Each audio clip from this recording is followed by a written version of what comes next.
एक बार एक जंगल होता है। उसमें सभी जानवर रहते हैं। तभी वहाँ पर एक शेर आता है और वो सभी पक्षियों को बुलाता है। सभी पक्षी जानवर वहाँ पर आते हैं और शेर उनसे कहता है कि हम सब मिलकर ही इस जंगल में आराम से रह सकते हैं। तभी शेर वहाँ पे सभी को अपना अपना काम सौंपता है।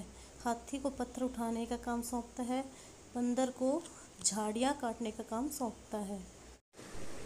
एक बार की बात है, एक घने जंगल में एक खरगोश और हिरन रहते थे। दोनों बहुत अच्छे दोस्त थे। वे रोज़ साथ खेलते, एक दूसरे की मदद करते। खरगोश बहुत तेज़ दौड़ता था और बहुत चालाक भी था। वहीं हिरन अपनी लंबी छलांग लगाता और उसका दिल बहुत बड़ा था।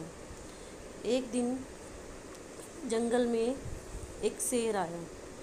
उसने घोषणा की कि जो भी सबसे तेज़ होगा, तेज़ दौड़ेगा, वही जंगल का राजा बनेगा। यह सुनकर जंगल के सभी जानवर हैरान रह गए। खरगोश और हिरन दोनों ने तय किया कि वे दोनों इस दौड़ में हिस्सा लेंगे, लेकिन वे एक दूसरे के खिलाफ नहीं दौड़ना चाहते थे। इसलिए उन्होंने एक योजना बनाई। खरगोश ने जंगल का छोटा रास्ता चुना और हिरन ने लंबा। दौड़ के दिन दोनों ने अपनी अपनी ताकत का इस्तेमाल किया। खरगोश ने अपनी तेज़ी से छोटी दूरी तय की और हिरन ने लंबी छलांगों से रास्ता पार किया। अंत में दोनों एक साथ मंजिल पर पहुंच गए। शेर यह देखकर हैरान रह गया। उसने कहा, तुम दोनों ने मिलकर बुद्धिमानी और मेहनत का अच्छा उदाहरण दिया है। शेर ने राजा बनने का विचार छोड़ दिया और कहा, सच्चे राजा वे हैं जो एक दूसरे की मदद करते हैं। शिक्षा: दोस्ती और सहयोग से बड़ी चुनौती को पार किया जा सकता है। Thank you for watching this video. अगर आपको हमारी वीडियो अच्छी लगे तो इसे लाइक, सब्सक्राइब और शेयर करना ना भूलें। Thank you for watching this video. Bye bye friends.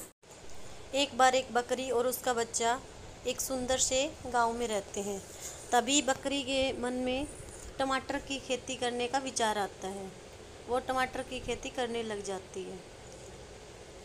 वह बकरी अपने बच्चों के साथ आराम से समय बिता रही थी। तभी वहाँ पर एक बंदर आता है और उनकी फसल को खराब कर देता है। वो बंदर बहुत गंदा होता है। बकरी और उसका बच्चा बहुत दुखी हो जाते हैं। वो कुछ सोच विचार करने लग जाते। तभी बंदर फिर आता है। तभी बकरी और उसका बच्चा एक नई योजना बनाते हैं। वो दोबारा से टमाटर की खेती करने लग जाते हैं। अब की बार टमाटर बहुत सारे उग जाते हैं और वो लेकर बाज़ार चले जाते हैं। वहाँ पर वो बाज़ार में बेचते हैं और उनके बहुत ज़्यादा रुपए मिलते हैं। बकरी और उसके बच्चे बहुत ज़्यादा खुश हो जाते हैं। वो और आराम से जीवन व्यतीत करने लग जाते हैं। बहुत समय की बात है। एक बार एक सुंदर सा जंगल होता है। उसमें एक सुंदर सी गिलहरी होती है जिसका नाम गिल्लू होता है। वह गिलहरी कुछ सोच विचार कर रही है। तभी उसे वहाँ पर एक नट मिलता है। वह नट को लेकर वहाँ बैठ जाती है और उसे पानी की आवाज़ सुनाई देती है। वहाँ पर वो जाकर देखती है कि हिरन होता है जो जिसको लगी हुई है। वह उसे घास खिलाती है, उसे प्यार करती है और घायल हिरन को देखकर वह जंगल के बाकी जानवरों को वहाँ पर बुलाती है। सभी जानवर वहाँ पर आ जाते हैं गिलहरी की आवाज़ सुनकर। वो उस हिरन की हेल्प करते हैं। इस तरह जो हिरन है वह भी बाकी जानवरों से दोस्ती कर लेता है।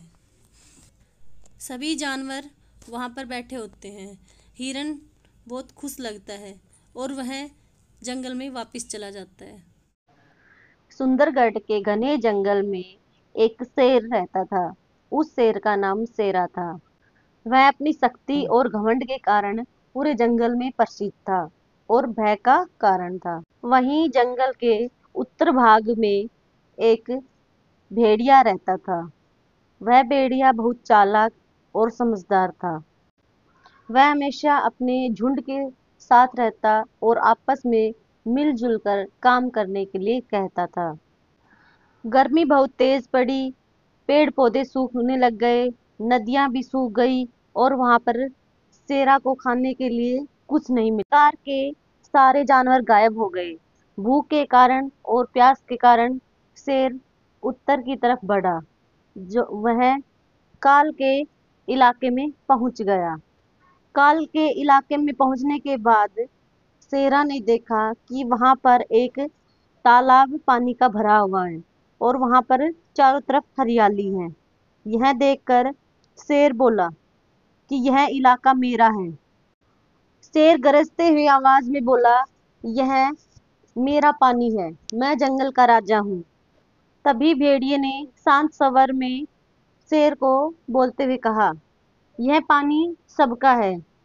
राजा वही होता है जो सबकी भलाई के बारे में सोचे। यह पानी सभी का बराबर है, सभी लोग आपस में बांटेंगे। राजा को यह अच्छा नहीं लगा। शेरा ने तेज दहाड़ लगाई। वहीं दूसरी तरफ भेड़िए ने भी सीटी बजाई और बहुत सारे भेड़िए वहां पर आ गए। यह देखकर शेर घबरा गया। उसने सोचा, मैं अकेला हूँ और ये बहुत सारे हैं। एकता में शक्ति होती है। उसने सोचा, क्या हर बार शक्ति ही सबसे बड़ी होती है? तभी शेर ने सिर झुकाया और भेड़िए से कहा, हाँ, शायद हम पानी बांट सकते हैं। तब से शेर और भेड़िए वहीं पर एक साथ पानी पीते। सीख, केवल ताकत से नहीं, समझदारी व एकता से भी जंगल चलता है। Thank you for watching this video. अगर आपको हमारी वीडियो अच्छी लगे तो इसे लाइक, सब्सक्राइब और शेयर करना ना भूलें। Bye bye friends.